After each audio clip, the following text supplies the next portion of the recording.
লক্ষ্মীর ভাণ্ডারের টাকা জমিয়ে দুস্থদের বস্ত্রদান। প্রমিলা বাহিনীর শারদীয়ার প্রাক্কালে এমনই ছবি ধরা পড়ল সোনামুখী পৌরসভার 15 নম্বর ওয়ার্ডে।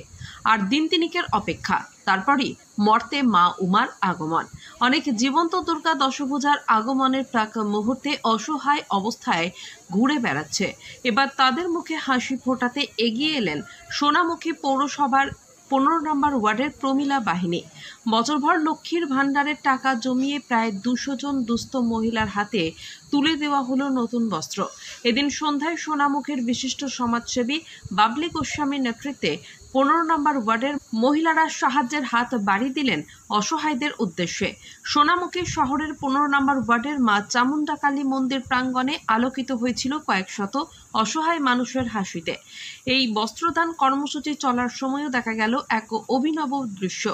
লক্ষ্মী সেজে লক্ষ্মীর ভার নিয়ে দেখা গেল এক মহিলাকে। মর্তে যেন দেবী দশভূজার কন্যা স্বয়ং মা লক্ষ্মীর আগমন ঘটেছে।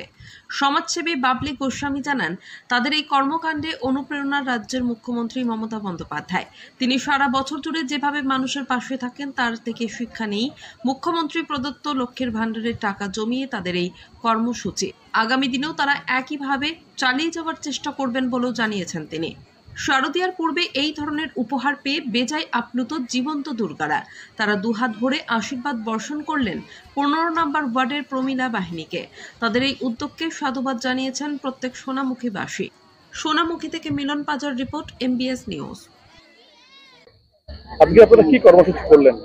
আমাদের আজকে কর্মসূচি হচ্ছে যে মাননীয় মুখ্যমন্ত্রী আমাদের যে লক্ষ্মী ভাণ্ডার দিচ্ছেন, উনি সেই লক্ষ্মী ভাণ্ডার আমরা প্রতি মাসেই পাই, ওনার দেয়া লক্ষ্মী ভাণ্ডার।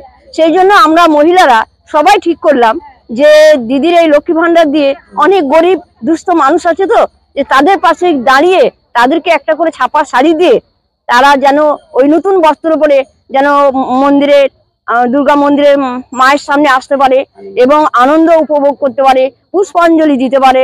হ্যাঁ, এই আমাদের বাঙালি বড় শ্রেষ্ঠ উৎসব দুর্গাপূজা। মুখ্যমন্ত্রী মমতা বন্দ্যোপাধ্যায় আমাদের পাশে আছেন এবং তারও পাশে আছেন আমাদের 15 নম্বর ওয়ার্ডে বাবলি গোস্বামী। হ্যাঁ, এনার উদ্যোগে আজকে আমরা পুরোটাই কিন্তু কালেকশন করেছি এবং লক্ষ্মী ভাণ্ডারের দেওয়া টাকা আমরা কিন্তু এই মহিলাদের শাড়ি বিতরণ করছি। আপনার নাম? আমার নাম মিতা ব্যানার্জি। অসহায় মানুষদেরকে নতুন বস্ত্র দান করছে, এই উদ্যোগ হঠাৎ কেন? এই উদ্যোগ আমরা আমাদের মানবিক মুখ্যমন্ত্রীর কাছ থেকেই শিখেছি।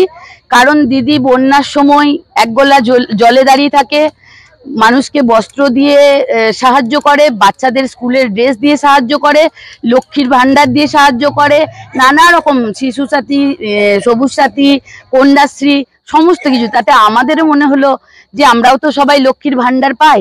তাই আমি আমার যারা সহকর্মী আছে তাদেরকে বললাম, তোমরা সবাই মিলে এ করবে, আমরা জমিয়ে টাকা দিদিকে মানে লক্ষ্মীর ভাণ্ডার টাকা জমিয়ে আমরা একটু বস্ত্র দান করব। তো ওরা সবাই রাজি হলো, আমিও রাজি হয়ে গেলাম। তাতে করে আমাদের এই উদ্যোগ মাননীয় মুখ্যমন্ত্রীকে আমরা এটা অর্পণ করলাম। কতজনকে আজকে বস্ত্র দিতে? আজকে আমরা 200 জনকে বস্ত্র দিচ্ছি। আগামী দিনে কি এরকম কর্মসূচি থাকবে? আগামী দিনে আমাদের মাননীয় মুখ্যমন্ত্রী আমাদের পাশে আছেন, থাকবেন এবং আমরাও আগামী দিনে আরো বড় করে করার চেষ্টা করব। দিদির 15 নম্বর ওয়ার্ড থেকেই আপনাদের মহিলারা এই লক্ষ্মী ভাণ্ডারের টাকা দিল? হ্যাঁ, 15 নম্বর ওয়ার্ড থেকেই আমাদের লক্ষ্মী ভাণ্ডারের টাকা দিল। আপনার নাম? বাবলি গোস্বামী। এখানে লক্ষ্মী ভাণ্ডারের 1 মাসে টাকা জমিয়ে মানে দুর্গাপুজোর জন্য গরিব দুস্থদের শাড়ি বিতরণ করব। এই চিন্তা ভাবনা কেন, কি থেকে এই চিন্তা ভাবনা এলো? এই চিন্তা ভাবনা করলাম গরিবদের জন্য, যারা নতুন পুজোতে জামা কাপড় পরে মন্দিরে যাবে, অঞ্জলি দেবে। সবারই কথা ভেবেই এই উদ্যোগ? হ্যাঁ, সবারই কথা ভেবে। কতজনকে আজকে আপনারা নতুন বস্ত্র প্রদান? প্রায় 200 জন হবে। কুপনটা আমিই দেবো, ওরা থাকবেন না, কারণ যারা কুপন নিয়ে আসবে